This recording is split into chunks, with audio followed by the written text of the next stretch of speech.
कहते हैं कि जिसे हर रोज साईं नगरी का दीदार होता है वह बहुत ही किस्मत वाला होता है जो शिरडी में रहता है। Om Sai Ram. Archit the blessing of Sai में आप सभी का हार्दिक स्वागत है।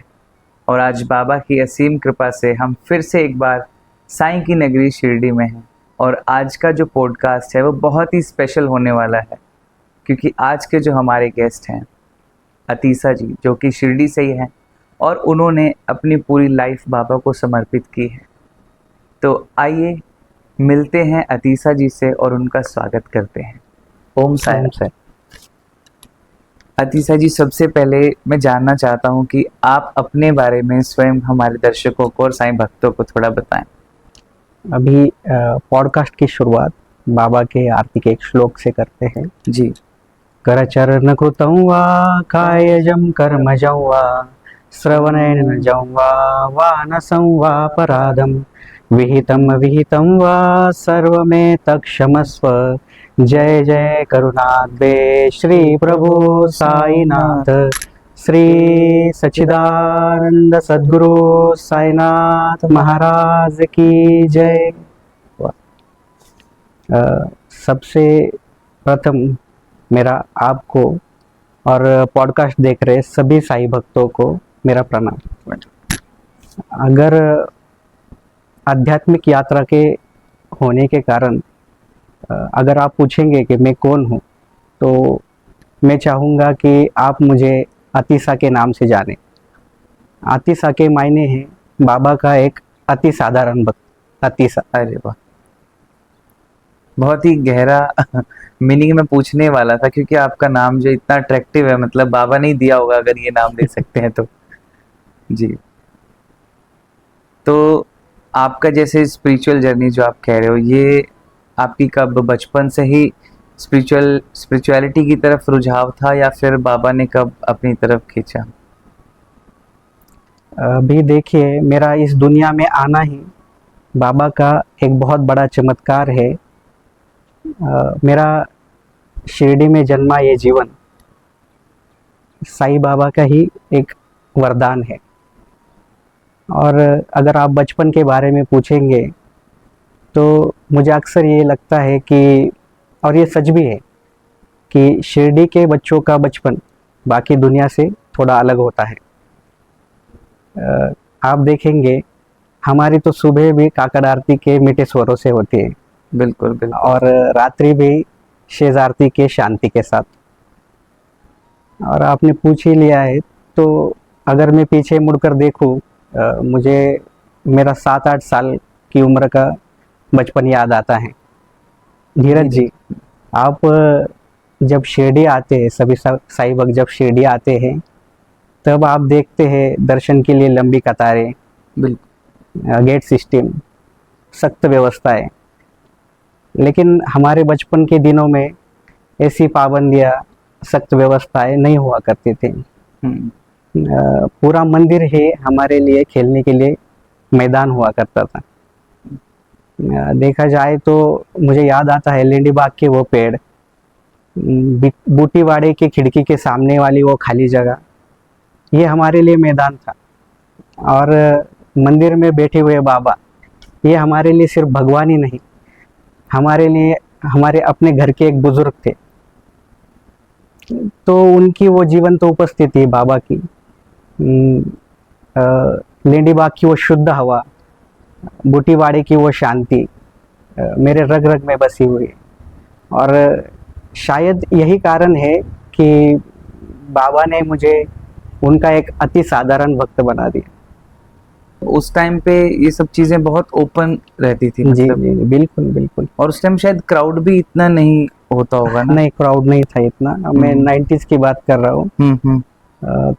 और ऐसा था कि मतलब जैसे स्कूल की छुट्टी हो जाए तो हम मंदिर में ही खेलने जाते थे। जो भी आप खेल सोचेंगे कि छुपन छुपाई हो गई, पकड़ा पकड़ी हो गई, ये सब हम मंदिर में खेलते थे। वो कारंजा था बाबा का, स्प्रिंकलर बड़ा, वहाँ खेलते थे। मुझे याद है कि लेडी बाग में जहाँ कमल है, वहाँ से हम वो जो मछलियाँ वो बोतल में भरकर घर लेके जाए।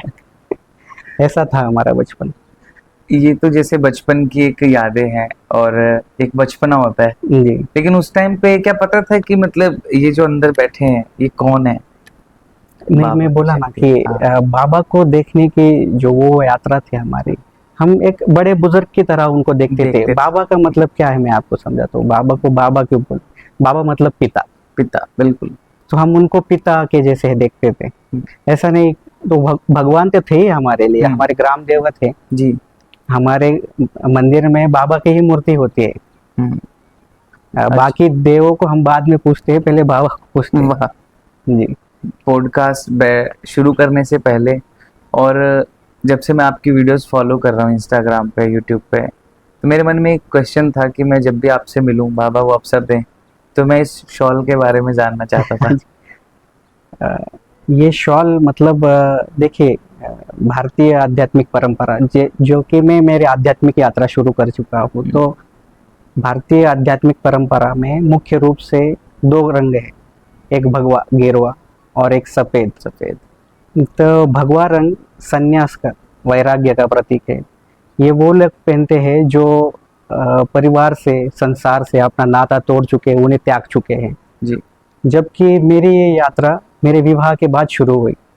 ओके। आध्यात्मिक यात्रा विवाह के बाद में शुरू होने के कारण मैंने सफ़ेद रंग चुना। अभी सफ़ेद रंग आप बोलेंगे तो मेरे लिए ये पवित्रता का, एक जागरूकता का, सादगी का और मानसिक शांति का रंग है। जी।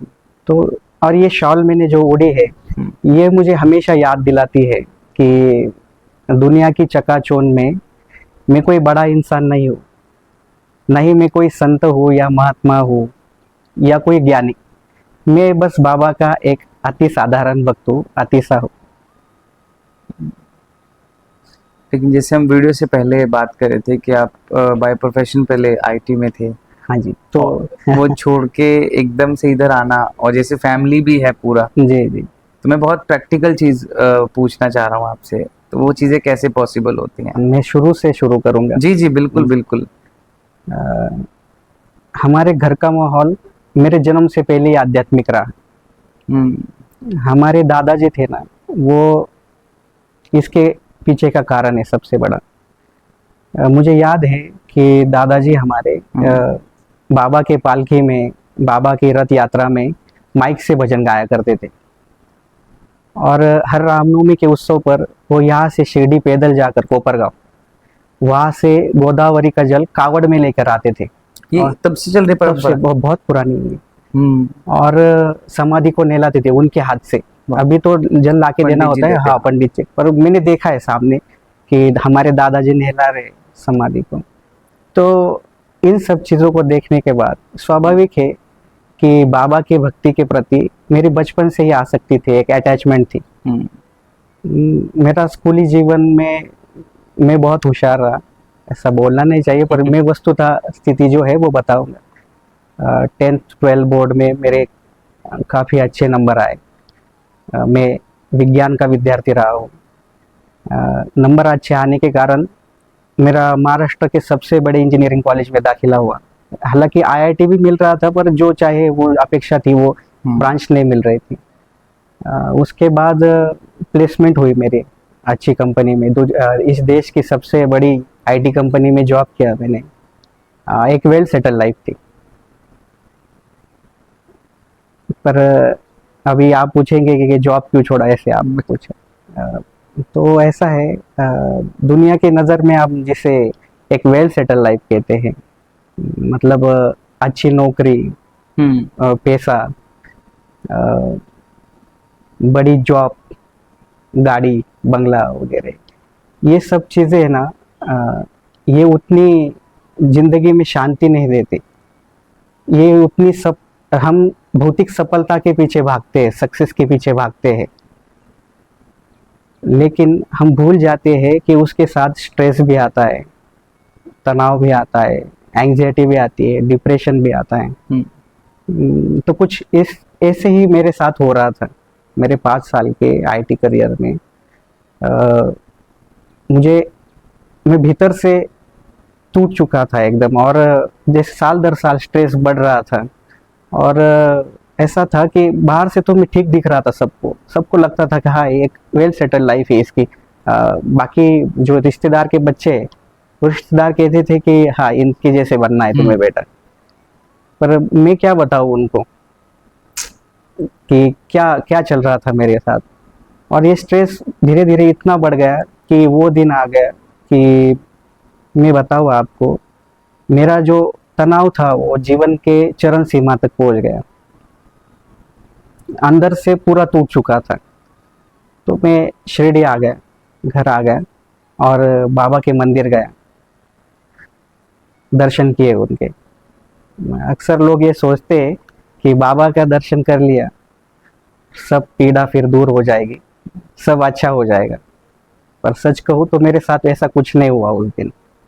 वो भीतर का तनाव, वो डिप्रेशन, एंग्जाइटी बरकरार थी और बढ़ ही रही थी। मुझे वो रात आज भी याद है। मैं बिस्तर पर लेटा था पर नींद नहीं आ रही थी। भीतर जैसे विचारों का तूफान था और हताश हो गया था, किसी को बता नहीं सकता था कि क्या चल रहा है मेरे साथ। और मन ही मन बाबा से झगड़ा कर रहा था, उनसे लड़ रहा था, उनको कोस रहा था बल्कि, और बोल रहा था बाबा मेरे साथ ही ऐसा क्यों, वाई मी। तो उसी तनाव में, उसी डिप्रेशन में कैसे मुझे नींद आ गई पता नहीं, लेकिन बाबा मेरे सपने में आए और वो सपना इतना जीवंत था, मैं आपको बताऊं कि मैं उसे कभी भूल नहीं सकता।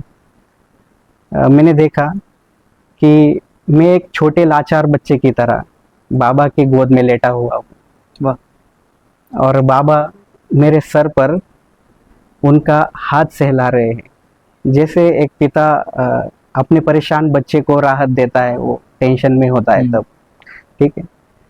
और वैसे हाथ सहलाते हुए बाबा ने मुझे बस इतना ही कहा, मैं तेरा ख्याल रखूंगा, तू शिरडी आ जा।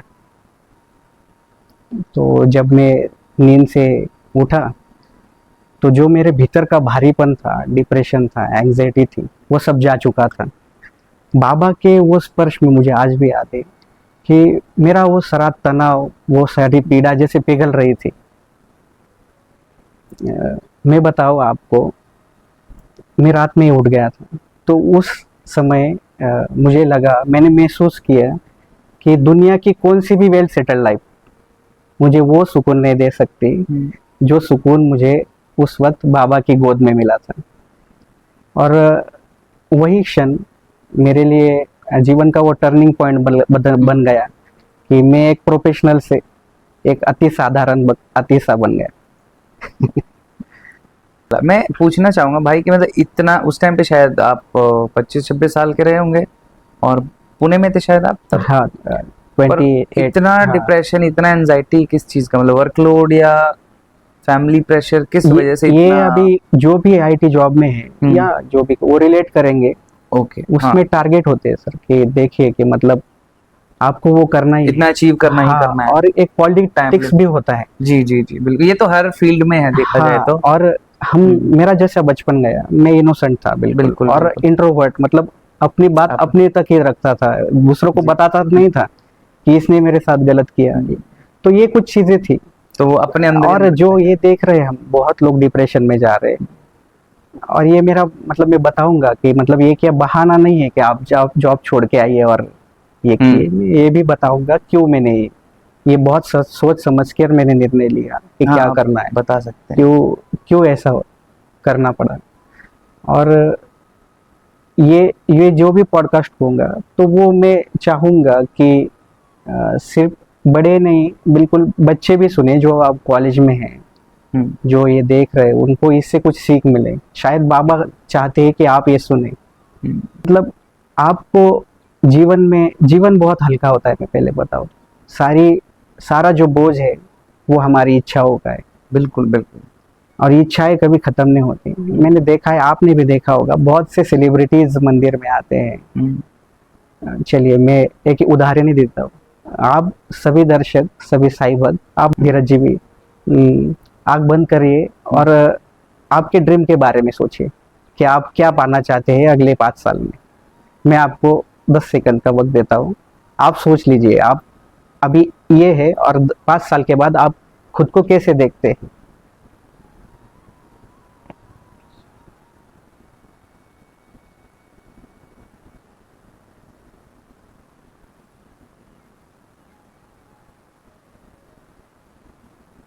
जी ठीक है, आपने देख लिया।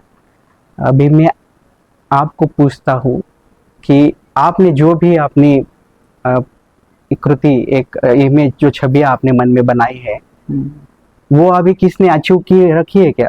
मतलब उस फील्ड में, उस जगह पर अभी जो व्यक्ति है, आप उसको पहचान सकते हैं ना कि हाँ, ये इतनी इच्छाएं आपने, सपोज आपने सोच लिया होगा कि मुझे ये गाड़ी चाहिए, बंगला चाहिए, इतना बैंक बैलेंस चाहिए, मैं बाबा की भक्ति कर रहा हूँ। तो उस इंसान को आप देखिए और सोचिए कि मैं ऐसा बनना चाह रहा था, और उस इंसान को पूछेंगे आप, क्या आप जिंदगी में सफल है? क्या आप अभी टेंशन नहीं है आपको? आपको तनाव नहीं है? क्या आप एंग्जाइटी नहीं है आपके पास? क्या आप आपके मन से सब कुछ हो रहा है क्या? देखो, मैं ये कहना चाहूँगा कि मन से तो नहीं होता किसी के हिसाब से, अगर कोई सोचे। और रही बात कि हमें क्या इमेजिन किया, या जो उसमें हर किसी का लक्ष्य घर गाड़ी बंगला नहीं होगा। मेरा तो नहीं था, देखो ऑनेस्टली। और मतलब मुझे ये था कि मैंने सिर्फ बाबा को चाहा और बाबा को ही दिखा। मेरे को हमेशा आंख बंद करते वही दिखते हैं। तो माइट भी बहुत से लोगों का अपना अपना ओपिनियन रहेगा, पर मुझे लगता है कि सबकी सिचुएशन अलग अलग रहती है ना। और हर कोई, ये भी आप सही कह रहे हो कि मेजरली लोगों को यही चाहिए, जो मटेरियलिस्टिक चीज़ें हैं, उन्हीं को वो सक्सेस देखते हैं, उन्हीं को वो सब कुछ देखते हैं। मैं कभी 5 गाड़ियां और बड़ा घर विला नहीं देखता। मैं सिर्फ एक छोटा सा घर देखता हूँ जिसमें परिवार खुश है और बाबा हमारे साथ रह रहे हैं। जी और चाहे वो कितना ही छोटा सा हो, बस और कुछ नहीं चाहिए। तो जी, ये सच्चे साईं भक्त की बिल्कुल निशानी है कि वो कम में ही सुख है। बिल्कुल, जितना हाँ, है जितना उतने। प्राप्त है उनके जी लिए जी उतना जी, बाबा पर्याप्त ने है। अभी भी जो दिया है जी उसमें भी बाबा का हमेशा शुक्राना रहता है कि साईं ने, कहते हैं भैया, मुझे लगता है कि सबसे इम्पोर्टेंट चीज ये, सभी साईं भक्तों को मैं कहना चाहता हूँ दिल से, कि हम बाबा से बहुत कुछ मांगने तो जाते हैं, लेकिन ट्राई करो कि बाबा से बाबा को ही मांग लो, ताकि उसके बाद कुछ मांगने की जरूरत ही ना पड़े। क्यों भाई? जी, है ना। बिल्कुल और सही जब कहा। वो मिल जाएंगे तो मुझे नहीं लगता कि आपके मन में कोई इच्छा भी रहे। जी, तो ज्यादातर ये आपका है कि मतलब आप सोचते हैं, बिल्कुल। आपने भी अच्छे मतलब बाबा के जो सिखाए संदेशों पे आप चल रहे हैं, इसके कारण आपकी इच्छाएं कम है। पर ज्यादातर लोग, नहीं, ये मैं हाँ 100% जी, अग्री करता हूँ जी आपसे। जी जी, ज्यादातर जिसमें मैं भी था। जी जी, जी बिल्कुल जी जी बिल्कुल। जी, मैं भी चाहता था कि हम्म मेरा इंक्रीमेंट हो, हम्म, हर साल मेरी सैलरी इतनी बढ़े, एग्जैक्टली। मुझे फ्लैट लेना है होना में, हम्म, गाड़ी लेनी है, ऐसी व्यवस्थाएं करनी है। और मैंने देखा अभी कि हाँ, जिसके पास ये है वो भी नहीं सुखी। वो भी नहीं सुखी, सही हाँ, तो सुख की डेफिनेशन क्या है? बात। सही बात अच्छा, है। अभी देखेंगे बहुत बार मंदिर जाते हैं हम हम्म बाबा के दर्शन के लिए, तो वहाँ ऐसे वक्त लोग आए होते हैं कि जिनको पैसे की कमी नहीं, हम्म, उन्होंने सब कुछ हासिल कर लिया जो एक आम आदमी समझता है कि कि हाँ, ये ये मिल अचीवमेंट है। गया, हाँ ये मिल गया हाँ, तो हो गया, हो गया। हाँ तो मेरा पूरा सब हो गया। बिल्कुल। तो उनका, उनके ऊपर बहुत ऊपर चले गए हो, तभी भी यहाँ आते, मतलब हाँ, उनकी इच्छाएं हैं। एग्जैक्टली। बिल्कुल, तो इसके परे भी कुछ है। और मांगना, मतलब मैं बोलता हूँ, हम भगवान से मांग रहे हैं बिल्कुल, पर इंसान से मत मांगिए। बिल्कुल हाँ 100%। जी, जिधर आपको हम्म, मांगना, मतलब आपने एक प्रकार से लाचार हो गए आप। लाचार हो गए, एग्जैक्टली। हाँ, और जहाँ आपको लगे कि आपको हम्म ऐसा काम करना हो रहा है, तो हम्म, आप निश्चिंत ही उसको छोड़ सकते हैं, और बहुत काम है दुनिया में। ये तो है।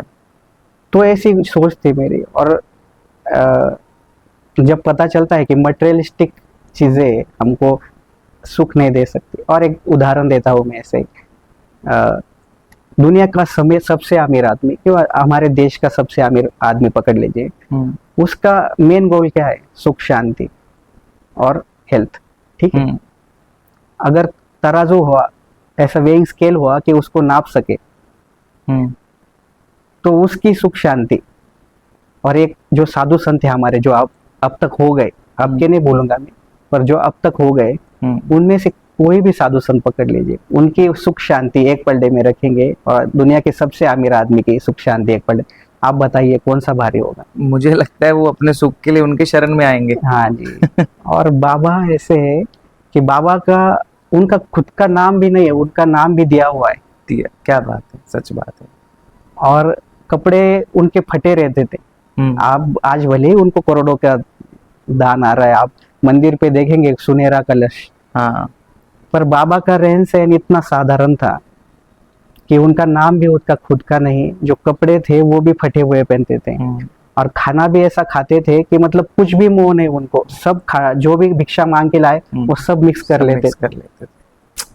और उस इंसान के पास, उस भगवान के पास, उस संत के पास दुनिया का सबसे अमीर आदमी मांगने के लिए आता। तो हमें कहा तो भी रुकना चाहिए, सोचना चाहिए कि हम किसके पीछे भाग किधर रहे हैं। हाँ, exactly. अगर हम ऐसे संत के पास आते, ऐसे सदगुरु के पास आते जिनका कुछ भी नहीं खुद का, वाकई तो क्या बनना है हमें? ये सक्सेस सच में सक्सेस है क्या? ये कामयाबी सच में कामयाबी है क्या?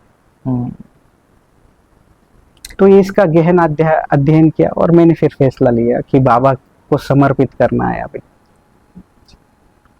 ये जिस तरह से आपने इतना कुछ फेस किया और उसके बाद आप राइज हुए, मतलब मैं तो कहूँगा राइज हुए, है ना। और ऐसे में मैं चाहता हूँ कि आप जो आज की जनरेशन है, पहली बात तो इन चीज़ों से अब थोड़ा सा आने भी लगी है। एक हमारे नॉर्थ साइड में प्रेमानंद जी महाराज बहुत फेमस है आजकल यूट्यूब इंस्टाग्राम के थ्रू, और कुछ उनको फॉलो करते करते ही सही चलो एटलीस्ट भगवान से जुड़ने लग गए हैं। तो वो भी चीज़ एक अच्छी है कि वो नाम जाप बताते हैं, तो लोग नाम जाप कर रहे हैं, है ना। तो उससे ऐसा लगता है कि आजकल का यूथ इस तरफ आ रहा है। बट आप क्या उन्हें गाइडेंस या आप क्या सजेशन देना चाहते हो कि जिस की वजह से वो और बाबा के करीब जाएं, है ना, या किस तरह से, जैसे हम अभी सक्सेस की हमने इतनी अच्छी बातें की, तो वो किस तरह से अपने जीवन को आगे लेके चलें? जैसे नाम जाप की बात की, हाँ, तो ये भक्ति का एक रूप है। तो युवाओं ने कैसी भक्ति करनी चाहिए, बेसिकली यही आप पूछ रहे हैं। देखिए, मंदिर जाना, अगरबत्ती जलाना, नाम जाप करना,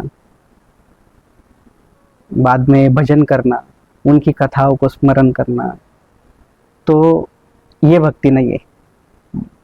जो भी कुछ बाबा ने मुझे सिखाया उसके दम पर मैं इतना कह सकता हूँ कि ये भक्ति नहीं है, सिर्फ भक्ति करने के साधन है।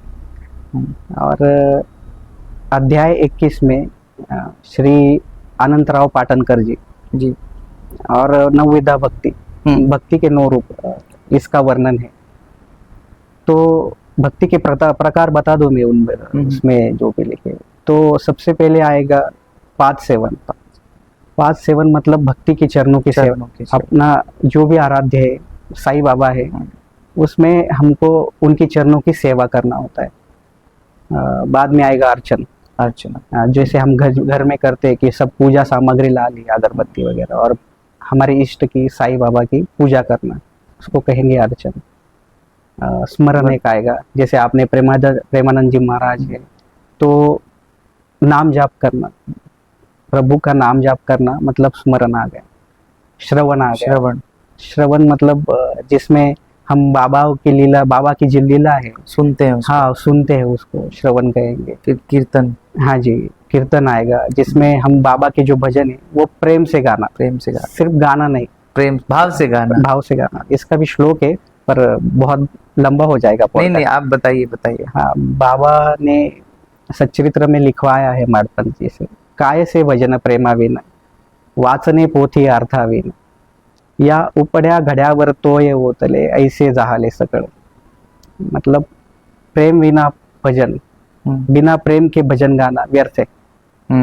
और पोथी मतलब जो साईं सच्चरित्र ग्रंथ है, उसका बिना अर्थ समझे हुए पाठ करना व्यर्थ है।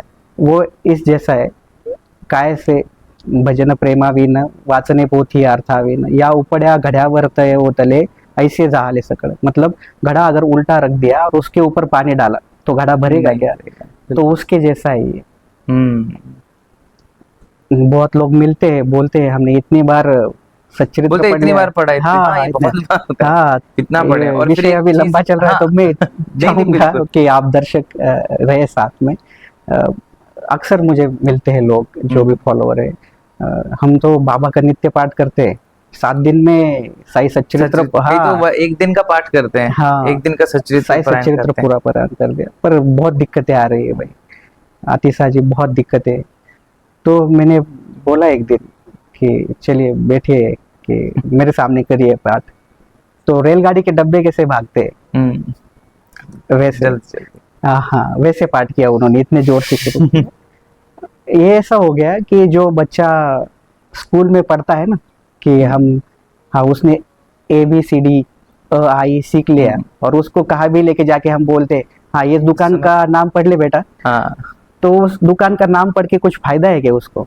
सिर्फ अक्षर वो अक्षर पहचानना हो गया वो, बिल्कुल। तो उससे कुछ नहीं होगा। उनकी जो साई सच्चरित्र का जो मूल अर्थ है उसकी गहराई हमको हमारे जीवन में अपनानी पड़ेगी। अपनानी पड़ेगी, हाँ exactly। तब तब बाबा हमारे साथ होंगे, हम्म। नहीं तो फिर भक्ति का वो रूप है जिसमें वो पढ़ने की भी जरूरत नहीं, आत्मनिवेदन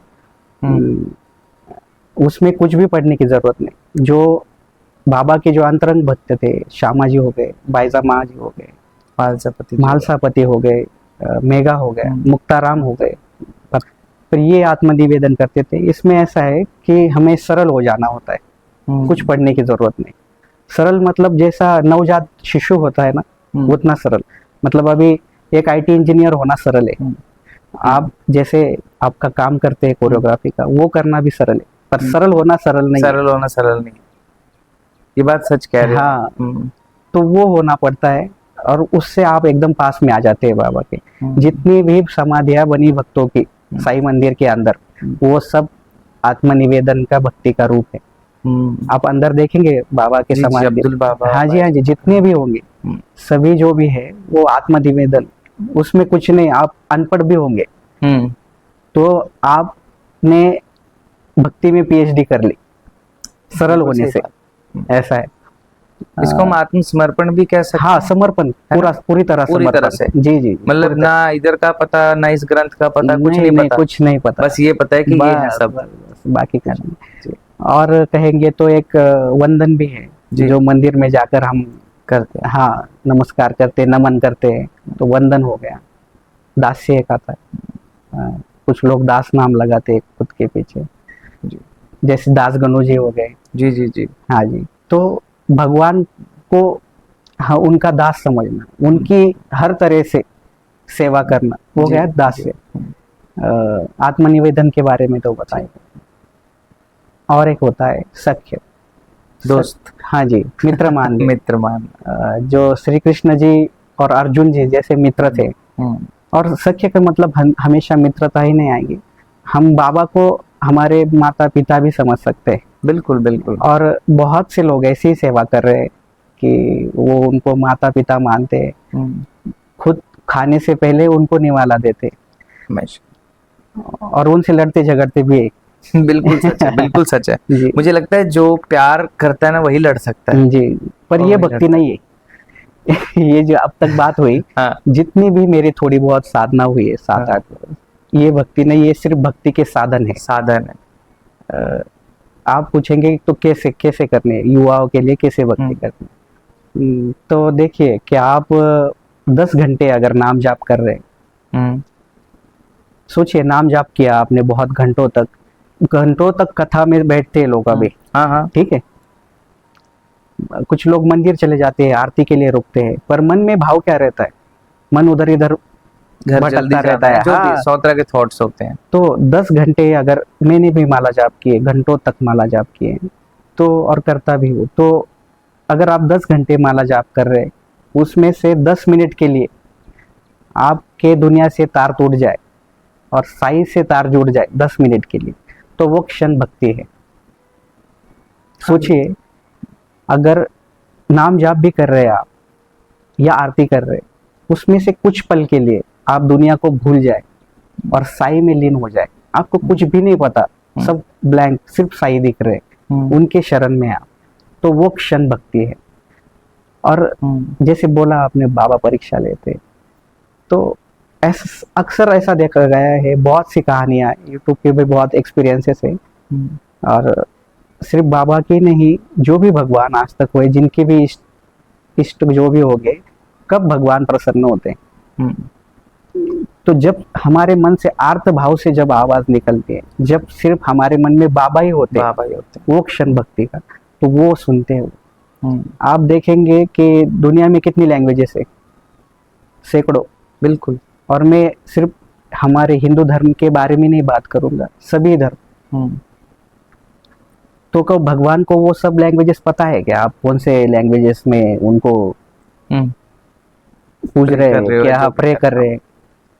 उनको सिर्फ एक ही भाषा पता है, वो है हमारे भाव, वो हमारी भावना।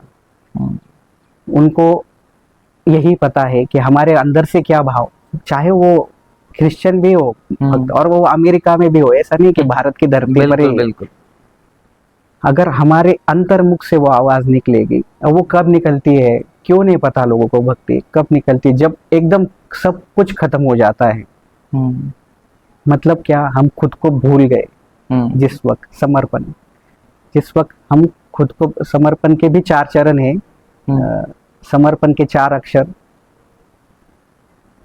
द्वारका माई की 4 सीढ़ियां, समर्पण के 4 शब्द।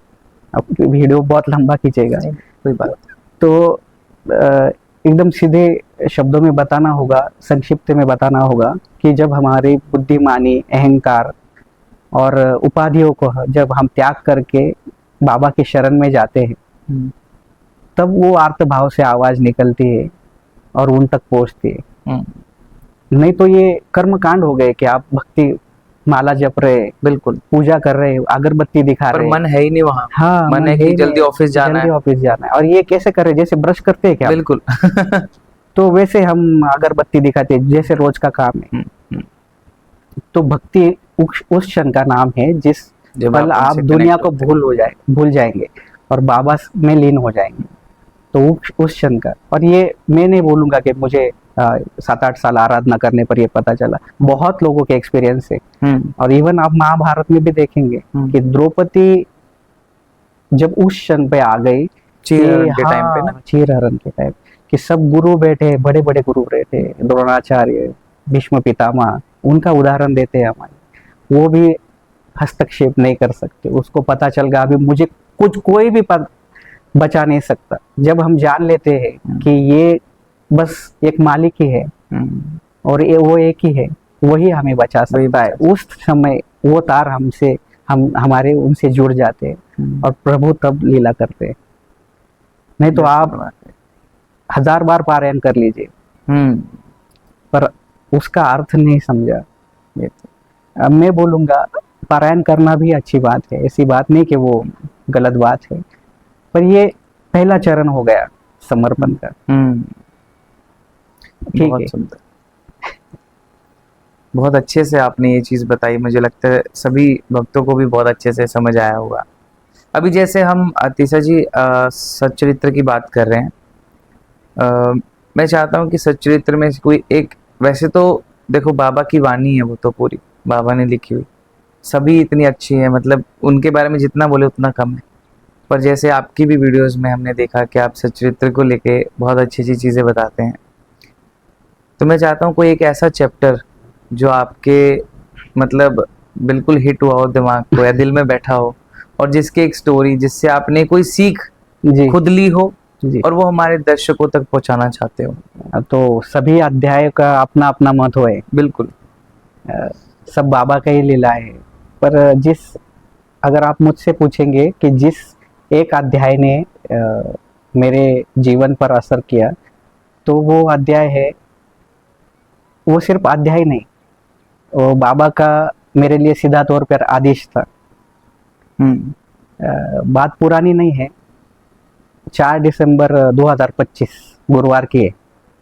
मेरी आदत है कि मैं जब भी समाधि मंदिर जाता हूँ, बाबा के दर्शन के बाद पारायण हॉल जो नंदादीप के ठीक सामने है, वहाँ जरूर जाता हूँ। और आप जानते होंगे कि वहाँ सैकड़ों कॉपीज साई सच्चरित्र ग्रंथ की रखी हुई है भक्तों के पढ़ने के लिए। तो आदत के अनुसार मैंने उन सैकड़ों कॉपीज में से एक ग्रंथ निकाल लिया और पढ़ने के लिए बैठ गया। जैसे ही मैं पन्ने पलट रहा था तो अचानक से मेरी नज़र और मेरे हाथ रुक गए।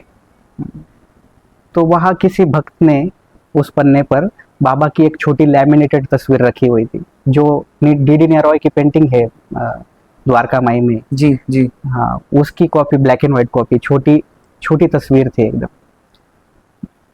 तो मैंने गौर किया कि आखिर क्या लिखा है इस पन्ने पर। चलो कुतूहल के कारण इसे ही पढ़ना चालू कर देते हैं। तो वो अध्याय 41वां था और श्री बीवी देव जी की कथा थी। कथा में सारांश में बताऊंगा। देव जी को ज्ञानेश्वरी, जो भगवत गीता का भाषांतरण है, वो पढ़ने में बहुत दिक्कतें आ रही थी। उनका मन नहीं लग रहा था। तो बाबा ने उन्हें आदेश किया कि देव, तुम सिर्फ एक एक अध्याय पढ़ो ही ना, बल्कि उस अध्याय को तुम्हें साठीवाड़ा में बैठकर सबको समझाना भी है। Exactly. तो वो पन्ना, वो फोटो देखकर मेरे रोंगटे खड़े हो गए। और अगर ईमानदारी से बोलूं तो उस दिन के पहले मैं अध्यात्म के बारे में, जैसे मैंने बताया कि मैं बहुत स्वार्थी था। जो भी मेरी साधना से, मेरे सच्चरित्र के मूल अर्थ से जो मैंने पढ़ा, उसकी गहराई से अध्ययन किया, जो भी आनंद मुझे मिला, जो भी सार मुझे उससे पता चला, मैं उसको अपनी सीमित रखता था। उसकी ना चर्चा करता था, नहीं किसके साथ साझा करता था। लेकिन पारायण हॉल की वो भीड़ में वो पन्ना, बाबा की तस्वीर, मुझे साक्षात्कार हुआ। थोड़ी देर के लिए मुझे रोंगटे खड़े हो गए मेरे, कि वो बाबा ने ही वो बुक, वो ग्रंथ उधर रखा था मेरे लिए। वो बाबा ही थे कि वहां बैठे थे। हाँ, कि आपको आज ये समझाना। हाँ जी। और ऐसा हुआ कि जैसे उन्होंने देव जी को उन्होंने बताया, तो बाबा भी मुझे वैसे ही आदेश दे रहे हैं कि तुम्हें अभी सिर्फ सच्चरित्र पढ़ना नहीं है, जो भी गहराई, जो भी अर्थ है मूल उसका, उसको आपको साई भक्तों के, जन सामान्य के साथ साझा करना है। और यही तुम्हारी सेवा है, यही मेरे जीवन का उद्देश्य है। तो उस दिन के बाद मेरी जिंदगी बदल गई। मैं बोलूँगा कि मैंने संकल्प ले लिया कि मैं अभी वीडियो के माध्यम से होना, छोटा सा ही वीडियो सही, मैं सोशल मीडिया के माध्यम से बाबा के सच्चरित्र का सार जन सामान्य के साथ साझा करूँगा। क्या पता किसी ज़रूरतमंद को बिल्कुल सही वक्त पर सही चीज़ मिल जाए। तो अध्याय 41 मेरा सबसे प्रिय अध्याय। बहुत सुंदर, बहुत अच्छा। मैं चाहता हूँ कि थोड़ा समय को मद्देनजर रखते हुए, देखो मन तो ऐसा होता है कि एक तो शिरडी में बैठे हैं और बाबा की बातें हो रही हैं, तो हम तो चाहे पूरा दिन रात बैठे रहे हैं ना, लेकिन एक जैसे कि पॉडकास्ट है तो हमें उस चीज़ को ध्यान में रखते हुए मैं चाहता हूँ कि एक ऐसा प्रश्न पूछ रहा हूँ मैं आपसे कि जैसे बाबा जब अपने जीवन काल में थे तो उनका बेसिक जो संदेश था, मुझे नहीं लगता कि वो भौतिक चीज़ों के लिए ही सबकी इच्छा पूरी करने आए थे यहाँ पे। बाबा का क्या मैसेज था जो हम लोग शायद समझ नहीं पा रहे, या बहुतों को समझ आ चुका है। तो आपके मायने में कि बाबा का मेन संदेश क्या था, वो आप थोड़ा बताएं कि बाबा क्या चाहते थे अपने भक्तों से। बाबा का संदेश स्पष्ट था और ये सबको पता भी है। देखिए, बाबा के बहुत सारे दीवाने हैं। बिल्कुल। और आप देखेंगे बाबा का जो पहला संदेश है, श्रद्धा। हम सब श्रद्धा को तो बहुत आसानी से अपना लेते हैं। और शिरडी में आने वाली, रोज आने वाली लाखों की भीड़ इसका जीवंत जीता जागता उदाहरण है। बिल्कुल। लेकिन सब्र के बारे में हम कहीं तो भी कमजोर पड़ रहे हैं। बाबा का मुख्य संदेश ही यही है कि श्रद्धा और सबूरी। जैसे आप देखेंगे, मैं उसमें मैं भी हूँ, ज्यादातर लोगों में मैं भी श्रद्धा तो बहुत अच्छे से लग देते, एकदम आसानी से रख देते हैं। पर जीवन में जैसे ही चुनौती आ जाए, कठिनाइयाँ आ जाए, पीड़ा आ जाए, तो तुरंत ही हम समझ लेते हैं कि ये मैं इतने व्रत किए मैंने साई के, अभी कुछ दिन की बात है, एक माता जी मुझे बोल रहे थे, मैंने इतने व्रत किए साईं के और मेरे साथ ऐसा हो रहा है। मैंने इतनी बार मैं शिरडी आ चुका हूँ और मेरे साथ ऐसा हो रहा है। मैंने रोज आरती करता हूँ, 4 आरती करता हूँ मैं बाबा की, और देखिए ना कैसे पीड़ा में मैं हूँ। तो मैं स्पष्ट रूप से बता दूं, बाबा हमें क्या सिखाना चाहते थे। भक्ति का मतलब, साईं की भक्ति का मतलब ये नहीं कि आपके जीवन में दुख नहीं आएंगे। ये तो है ही, बिल्कुल सही बात है। उनके भक्ति का मतलब इतना ही है कि जब दुख आए तो हमारा सब्र ना टूटे। सब्र ना टूटे, बिल्कुल। हमें पता होना चाहिए कि बाबा हमारा हाथ पकड़े हुए, वो हमारा हाथ कभी नहीं छोड़ेंगे। और ये जो भी मुश्किलें आती है, लोग समझ लेते हैं बाबा हमारी परीक्षा ले रहे हैं। ये बहुत बड़ा विषय है। नहीं, बहुत बड़ा सच में विषय। और ये अगर गहराई से बात करेंगे तो 2-3 घंटे चलेंगे। मैं संक्षिप्त में बताऊंगा। बाबा हमारी परीक्षा नहीं लेते। मैं भी मानता था कि बाबा ने मेरी परीक्षा ली, पर जब मैंने जाना सच्चरित्र को उसके मूल अर्थ के साथ, गहराई के साथ, बाबा को महसूस किया, उनके स्वरूप को देखा, तो मुझे पता चला जो भी गलत हो रहा है ये हमारे कर्मों की गति के वजह से हो रहा है। जो भी हमने कर्म किए हैं उसके वजह से होता है। और बाबा वो डॉक्टर है कि जो हमें उससे ठीक कर रहे हैं। ऐसा मत समझिए कि बाबा ने आपको दर्द दिया। जो बाबा तो मुझे लगता है कोई माँ बाप अपने बच्चों को कष्ट भी दे कभी। बिल्कुल। और दादा मुझे एक चीज है और बताइए कि कहीं ना कहीं इसमें ये चीज नहीं है कि हम कहते थे कि हाँ जी हमें बाबा पे पूरा विश्वास है, हम तो जी सरेंडर हैं बाबा के ऊपर, लेकिन मुझे लगता है कि वो फिर विश्वास उस वे में विश्वास बना ही नहीं है अभी तक, कि हल्की सी कोई भी छोटी सी चीज हुई तो घबरा गए एकदम से कि बाबा तो सुन ही नहीं रहे हैं, बाबा ने ये कर दिया मेरे साथ। बाबा कैसे कर देंगे किसी के साथ ये चीज, है ना? तो आपको लगता नहीं कि ये फिर कंप्लीट श्रद्धा ही नहीं हुई ना अभी तक? तो सबूरी पे तो जाना बहुत बाद में है। इनके श्वास में विष होता है। हाँ। जो ऐसा सोचते हैं, हाँ, विश्वास नहीं होता। सच बात है, बिल्कुल। और सच्चरित्र में से बताएंगे। हाँ। तो बाबा के अंतरंग भक्त, सबसे अंतरंग भक्त श्यामा जी, माधवराव देशपांडे, उनको सांप ने काट लिया था। हाँ। और तब बिरोबा वन है जो हमारा, वहाँ जो ठीक करते थे, जिसने सांप, जिसको भी सांप ने काट लिया, तो श्यामा ने कहा मैं वहां नहीं जाऊंगा, मेरे आदि अंत सब बाबा है। हाँ, सब मुझे द्वारका माई में लेके चलो, मुझे कुछ पता नहीं। तो उनको उठा के लेके गए सब। वो खुद से चल के तो थोड़ी जाने। और क्या पीड़ा होती होंगी, सांप ने काट लिया है मतलब। तो बाबा ने उनको ऊपर नहीं आने दिया। बाबा बोले चल नीचे उतर, ये बटाड़िया चल का, मतलब ये पुजारी चल नीचे, वो ब्राह्मण थे। तो वो विष को बोल रहे थे कि तू नीचे उतर, और हम समझ लेते हैं कि वो उनको बोल रहे हैं। हम समझ लेते हैं बाबा हमें अभी ऐसा बोलेंगे कि श्यामा को सांप ने काटा, तो बाबा ने वो लीला की कि श्यामा काट सांप, श्यामा से सांप को कटाना ये बाबा की लीला थोड़ी है, ये उसके एक प्रारब्ध है। बिल्कुल। तो उसके वजह से वो, हाँ, सदगुरु काट सकता है प्रारब्ध को, वो सीख मिलती है हमें कि वो उधर गया इसलिए बच गया। कहते हैं ना बाबा, मतलब हमारे जो भी कर्म है, कर्म तो बाबा की कहते हैं कि मैं भी नहीं काट सकता किसी के, बस उसकी इंटेंसिटी जो होती है ना वो कम कर देते हैं। नहीं, बाबा में वो सामर्थ्य है कि वो मरे हुए आदमी को जिंदा कर सकते हैं। बट बाबा कहते हैं ना कि कर्मों का तो भोगना पड़ता है हर इंसान। हाँ, तो ऐसे भी एक कथा, एक आदमी को तो बहुत पीड़ा हो रही थी। हाँ। उस बाबा वो बोला कि अभी ये मेरे जो कर्म है वो मुझे अगले 10 जन्म में दे देना भगवान। हाँ, ये मैंने सुना। हाँ जी। तो बाबा ने वो 10 दिन में काट दिए थे। 10 दिन में काट दिए थे। और जो टीबी के रोग वाला था वो भी आ गया, वो ठीक हो गया। ऐसे नहीं कि वो अध्याय 13 में उसको लेके, तो बाबा कर्मों को काट सकते हैं क्योंकि वो सदगुरु है। हमें ये भी समझना पड़ेगा कि क्यों सबसे ज्यादा चमत्कार शिरडी में ही होते हैं। रोज शिरडी में लाखों की भीड़ आती है, उसमें से, ठीक से सुनिएगा जी, 50,000 चमत्कार रोज शिरडी आते। लोग क्यों आते हैं शिरडी? अब अगर आप, जैसे हमारी पॉडकास्ट चल रही है, अगर आप गेट नंबर 4 के बाहर, 5 के बाहर, जहाँ एग्जिट गेट है, वहां भी रुकेंगे, मैं रुकूंगा, पूछूंगा, तो हर एक भक्त के साथ चमत्कार हो गया है। तो 50,000 चमत्कार आते हैं रोज शिरडी। एग्जैक्टली। हर एक भगवान के साथ तो ऐसा नहीं हो रहा। तो बाबा में वो सामर्थ्य है हम्म, और ये ऐसे ही नहीं पता चलेगा, उसके लिए उनको समर्पित होना पड़ेगा। अगर मैंने जैसे बोला कि आप भक्ति करेंगे उस तरह, तो बिल्कुल संभव है कि बाबा आपके कर्म काट देंगे, ये इस जन्म के नहीं, बहुत से जन्मों के।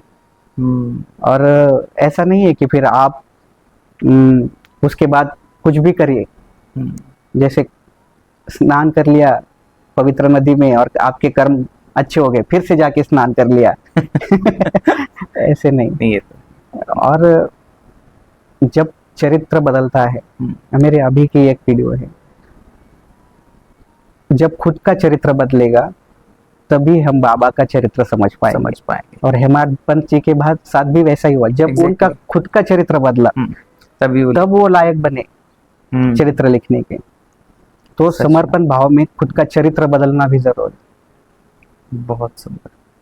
मुझे लग रहा है आज का बहुत बड़ा मैसेज आपने दे दिया मेरे बिना पूछे, कि मैं चाह रहा था कि जाने से पहले कि हमारे सभी साईं दर्शकों के लिए आपकी ओर से एक ऐसा मैसेज हो, मतलब जिससे वो और अपनी लाइफ में चेंजेस ला पाए, है ना। बाबा से तो सब जुड़ रहे हैं जी, और बाबा से सभी बहुत प्यार करते हैं, बाबा की लीलाएं हम सुनते हैं, लेकिन कभी कभी ऐसी चीज़ों पे डिस्कस करना भी बहुत ज़रूरी है, क्योंकि सच्चरित्र में एक ऐसा गहरा सागर है ना, उसमें आप जितना डीप जाते रहोगे आप उतना गहराई में जाते रहोगे, लेकिन उसका अंत नहीं मिलेगा। मैं सही बोल रहा हूँ भैया?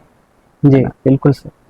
तो सच्चरित्र में से ही आप, या तो सच्चरित्र के बारे में कि वो ऐसा इतना क्या इम्पोर्टेंट चीज़ है, तो आप प्लीज़ जाने से पहले मैं चाहता हूँ सभी दर्शकों को बताएं। मुझे मेरे दादाजी का एक गाया हुआ, मतलब गनु जी का, दास गनु जी का भजन है, वो गाते थे अक्सर, वो याद आ रहा है। और चिंता के बारे में, बाबा के बारे में, क्या मैं गा दूँ? हाँ हाँ, बिल्कुल बिल्कुल।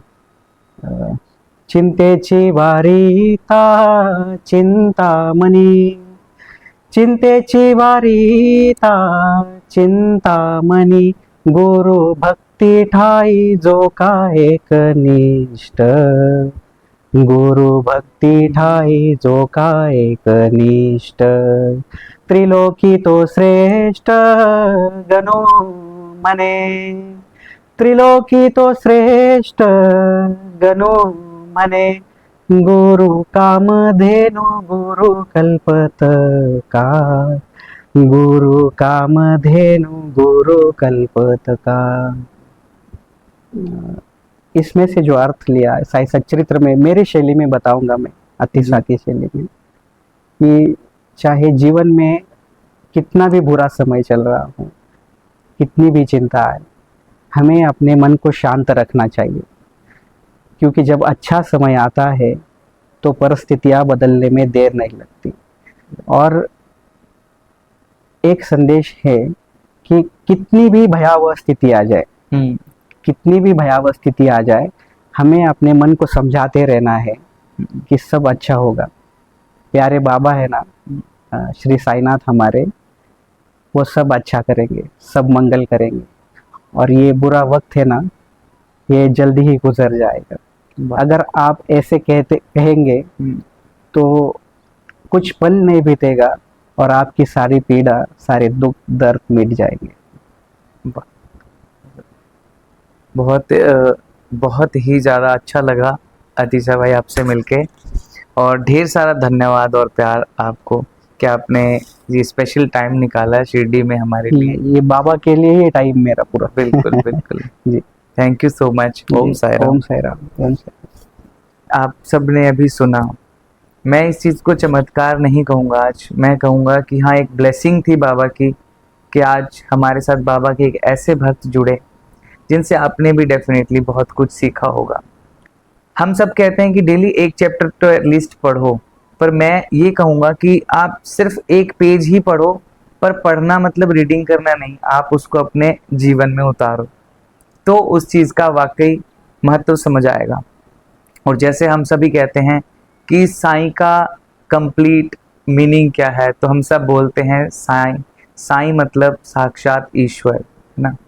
पर आज मुझे आतिशा जी से मिलने के बाद ऐसा लग रहा है कि साईं शब्द का जो अर्थ है वो है कि साधारण इंसान से साक्षात ईश्वर तक की जो जर्नी है वो है साईं। तो आज की वीडियो में बस इतना ही। अब हम आपसे मिलते हैं हमारी अगली वीडियो में बाबा की नई लीला के साथ या फिर नए पॉडकास्ट के साथ। तब तक के लिए ओम साईं राम।